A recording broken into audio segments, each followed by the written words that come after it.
Yeah, pretty much. I'm happy with the state of the mixes on the 8 tracks, and Gareth, Jack and I were all going to get together in the next week to give them all one final listen through, make sure we're all on the same page, and then it will be off to the capable hands of Stephen Kerrison at Weird Jungle, who will be mastering it. I met Stephen at one of our gigs last year, and he's worked with a host of other artists that we know and that we've played with, and he's shown us some really nice support since we've been working on this. So, yeah, seemed like the right choice. It was a slow process. In small part, it's because, I was working on some other projects at the time, and I still had my guitar students every week, and my fiancée and I are planning our ceremony and celebrations this summer, so, there are other things going on as well, but also because I'm not working to any specific deadline, and I had the luxury to make it a slow process.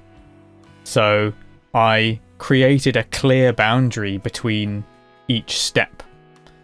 Get everything written, get all of the parts down, notated, etc.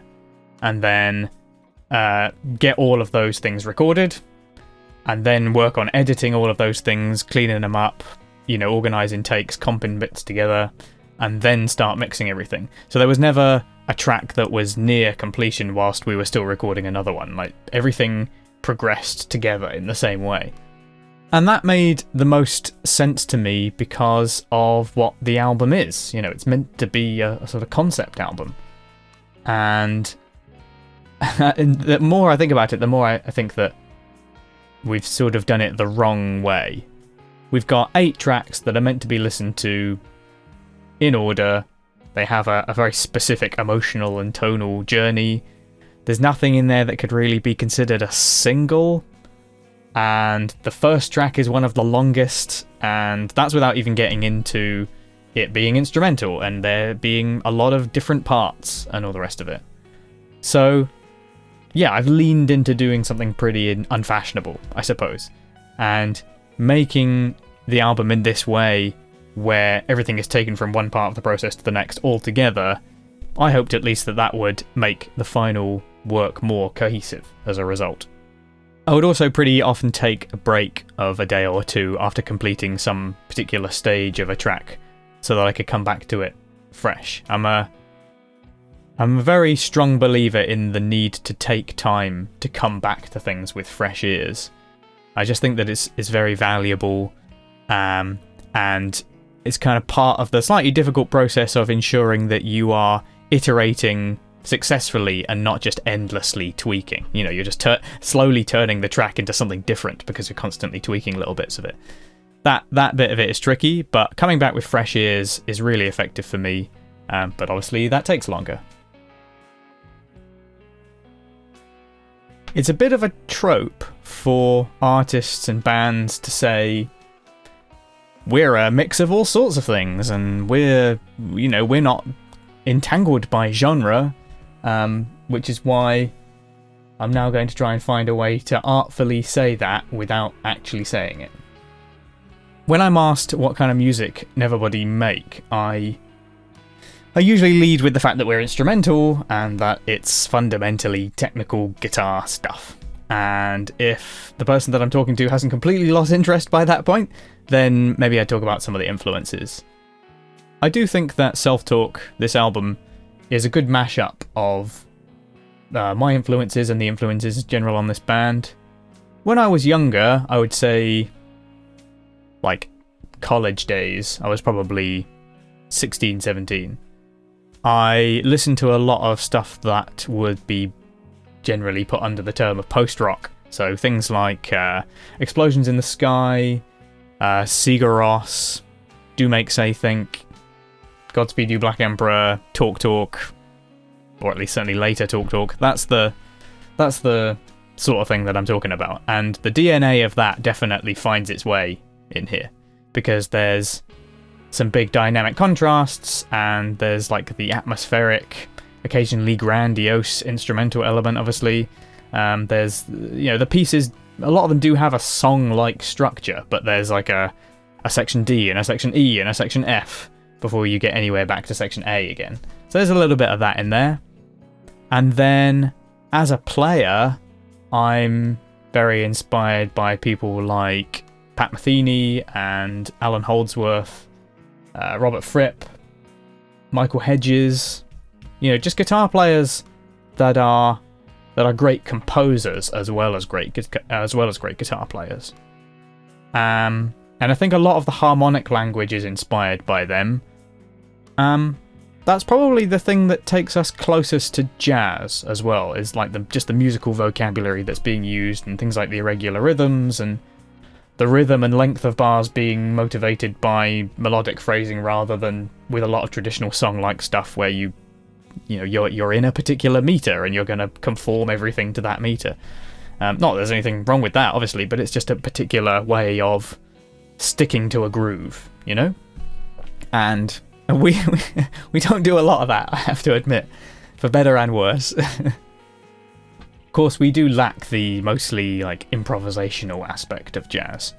And there's some little bits on this album that have been improvised. But yeah, it's mostly very written. But that's probably why quite a few people have used the J word to describe us, because of a lot of the harmonic language. I'm also really into quite a few contemporary jazz guitarists, like some of the ones I just mentioned, and Matthew Stevens I really like, Julian Lage, and Casper Hylerson is really great as well, so you should listen to those guys if you haven't already. And finally, having done a lot of soundtrack work in the past and working on and listening to a lot of orchestral music, going back to when I was a little kid, I think there's a little bit of that in there as well. Inevitably it finds its way in, I think, because each piece follows something of an emotional brief, like a brief a composer for a film might get, except I'm the one both giving and responding to the brief. And there are a few places where melodies get recontextualized and they pop up again in other places, a little bit like a motif, I suppose, in an opera or a film score might happen. It's not particularly extensive, but I think it's just something that I naturally tend to do just because of my musical experience. I suppose that probably connects a bit with the post-rock thing as well as their precursors in the 60s and 70s, prog rock, because they were all about rock music taking on an orchestral-like grandiosity, and certainly in the case of prog rock, like more of a technicality. And there's a little bit of that in there too. Ultimately, it's an album about the inner world. It is a very introspective album, but it's also about trying to let go of that and to be less in your own head, if you like. And it covers the range and strength of feeling in that inner world, from anxiety to euphoria. And it's trying to cover a lot of ground, emotionally speaking. Whether or not it succeeds in doing that, it does for me, but whether or not it does for anyone else remains to be seen. But that's what I've tried to do. I did have some general plans to do some deeper dives into how to play some of the parts, or the mixes, or the compositions.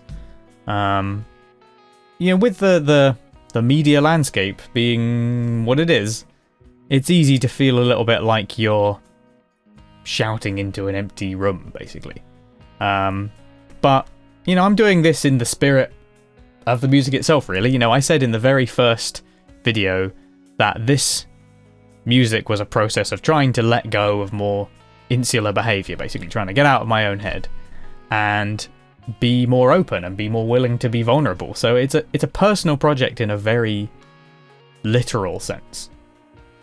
And so that part of that is doing these videos. Part of that is talking about this in an open way, not because I think that there's some big audience for it, but because the process of doing it is like in the spirit of the music. If you've made it this far into the video, then well done, and thank you. And let me know, say hello in the comments, and let me know if any of those ideas for future videos sound interesting. And yeah, thanks very much for watching. Until next time, where hopefully you'll get to hear some music and not just me talking about it.